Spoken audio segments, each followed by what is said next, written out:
mariko ka président sadi président de tuye sadi ka lasigide gouvernement kono atete kerefe ulu ko atete ma ko ni ma ikoma fere ko mali te développer ko kulukoro ka te heresoro wo sariya de ta projet de loi kana bla assemblée la ka fo député we kambolo pour que mali ga heresoro kulukoro ka heresoro u ka ladamu soro u ka bara soro u ka dambe soro u ka se ka nafulo soro ku donga ko la kenaya ka se ku muso la frake ka bolonya mala du dukono ko fika ikoma fere alu tumotama Umar Mariko ni ke wi ikoma fere sanani okofe o Mariko kele ne klara ka boy ikoma mo kele ka abi ka duchi ka kablauchi ka arma donke jonye ka demsunu bla tungala o mo nale kana isitinge bourse travail kon nala o Mariko kele ne klara ka ta radio kan tuguni ko atete ikoma chi ko ka jamana chi ko ikoma kumanga fere mo mbe jamana mara ibe mirika ko ketani ka kuma fotani ka ngania de la akoba ke muye yani ka takata di député ma.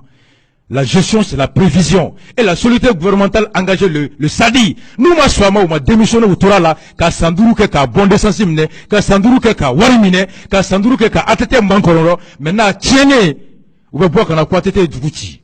Mais John, il commence à faire l'ingani ataka, papier glas kana assemblée là. Député ou tao, ministre Mundo, Sadi be ala, ou de achi, sanduru ko fe ka kla kana horonya tumato ika foko, ala ko tien en fulla kunu, ala ko tien en ma miri kunu ka, ikoma freli kololo miri, ma tiena bi en notable atete de kunado, maintenant nyana odo me bo. Sanflana 2006, au Sadi Kleni Mariko déclara qu'à fond atete, ko siem de te fere, ika kor dagla ka, angere dagola ka, Sénégal toro mali kono, kuno déclara ko mali be yirwa. Siem de te frele. Sanani au fait semble te faire assemblée là au Mariko Kleni sere Sadi déclara ka botuguni ko atete président fora ka Sénégal fora abeta kolonjaba office du gère kono ka tangalo tuguye ko atete na ka jamana de be ka pays Sénégal fora ko ka Sénégal fora ka angele daile ka jisongo geleya mais John ya freeling ngani ata atete kelenga ngani afo John ko atete makakai atete kelenga fo no mo so ma John ko counter tuguye ko nina ule sanduru ke ko wari dun ko ba ka klaka na horanya la ku ba ka jo okoro ab flemme bampma la muna Ale Mariko Kele 2012, où nous déclara qu'on a uni Djekuludo, que mouvement ne s'y touche pas à ma constitution, ou qu'on a marali constitution, la constitution jo, constitution mi votera février, kalo mouga aniduru sans bakele ni bikonton ani konton ni fla, la constitution du 25 février 1992, au sigiden keme anitani shegina, l'article 118 dit que, ko kuleta ye crime de Mali, donc contre la foka djewuli ko a crime te yafateke ama. Un crime imprescriptible contre le peuple malien. Au courant dit, constitution min ko fangata ta Mali kono ble ni kala fulite, constitution min ko ni mugo ye fangata jago yala ni marfay, que e criminel de jamana denjugu, wa foka jiwuli ko ni emnera, ko nyangati be bi eka ko yafateke ma wakati te yafake ema.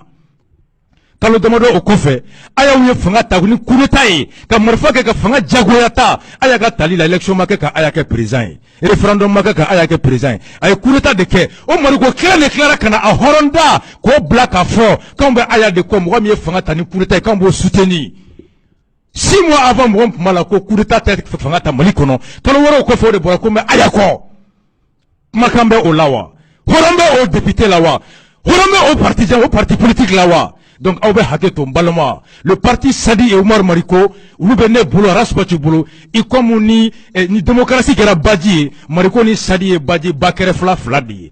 Uk ngana Mariko na mobe ulade, parce que tant que Mariko ni Sadi be, amba doka foko ni ambora badi konoka ele gereka kambora djika. Donc, tant que Mariko est ça, naye Mariko suit, ça veut dire qu'on a quitté la démocratie. Mariko est le référent, est l'indice, si vous voulez, de l'antidémocratique, de la mauvaise gouvernance. Parce que bi, Mariko ko abe moubonya, oye criminel, moro fagala, jelimina, djemana chuena, million woro muntaro do glola, qui prend capitaine là, qui est général, Mariko dit qu'il soutient le criminel Amadou Aya Sanogo. Mariko dit qu'il soutient le voleur Amadou Aya Sanogo. Mariko dit qu'il soutient le militaire alcoolique Amadou Aya Sanogo. Mariko dit qu'il soutient, en réalité, il a dit que l'auteur du coup d'état contre la République du Mali. Donc, Omar Mariko, en réalité, n'est qu'un auteur, un complice, un soutien du crime et un soutien des criminels. Voilà le Omar Mariko et le parti Sadi. Le fait que Ayaye et Mariko Wartakadema et Hop Makambla, ko constitution mo tola blé, ko kureta tungake. Le fait que Amadou Ayanaka Moye na folo ni fonta et Mariko e jonye, on ye jonye Mali Saria kono Saria debe en bain sans fait. Donc, ni la sécurité, un député n'est pas capable de défendre le principe de l'égalité de tous devant la justice et l'indépendance de la justice.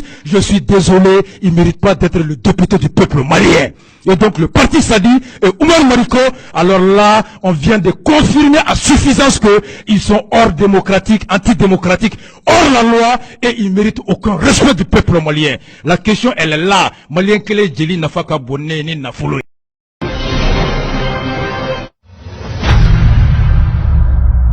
Est-ce que politiciens ka faroléen de ma toni bi rasbati joleme joron nani mo be ka to ko parce bi jan dongo do mekla han jan dongo do akala français o akala malien o ibe malien de farafrato nyokan ko CDR rasbati ka jeklu bi mo be saka fo rasbati beta nga malien ko ni ba ko bi ube ka yira malien fo ita ko poutre ta ko mo de fina bi poutre ta ko mais fait ko la ko fana o bena donga fo o nu nye fien ko yunu poutre. C'est que même si on a une jabili manine, mais Malion ga ko fana sangadi, ko sangadi. Ni ajite mene, on be fenfena, ne be fenfena, ne ga kuma kan wore be do ada ko global la ko do be ga ko buanima kuma borane de da ne umar ma ko de da. Ne go papa ni mama don, olu de officier bawi. Boani Madon, au lieu de Black Tanyon for un fait, ne a comment faire. Avec le discours là, avec Mata, Araba Bekelemina, Malomena Shido, Abemina Benana Shido, Mati Kelera là. C'est-à-dire que, avec un Moroka Kele de Jashi, avec un Baradege Kanga Kele de Jashi, Abo mission de là. Mais, à une yonana que transition Watla, ya clé du gola. Transition Watla, et Dunam Rokan Pambeka Mangan Luli Pambefe. Quand ka letrici mouma kabna marchike letrici MP22 mouma Mohamed Tabure numa nego Tabure manga temna tugu chengwa feno ani feno labe no de chenin keleme abe akeleme ka jo jando labe abna obla jan kono nana Tabure numa na me Tabure nun tara marchero la rasbaji de flega wuli katabo pulsu yana ko nun tolu ka marche la ko nun ye provocateur ou non Tabure numene Tabure tari restauration kasola Tabure mi kasola ka tani kalo kele kasola ou groupe ba ka tout bebla kasola arasba tara fo kale mu wele fouye ouye ou ka lettre d'invitation bo kaira areka signature baka min tara déposer en fait ne fait c'est un agent provocateur de don mais comme avec a kuma ba noni ya mo be grina ko nana mais ala ku beni sababa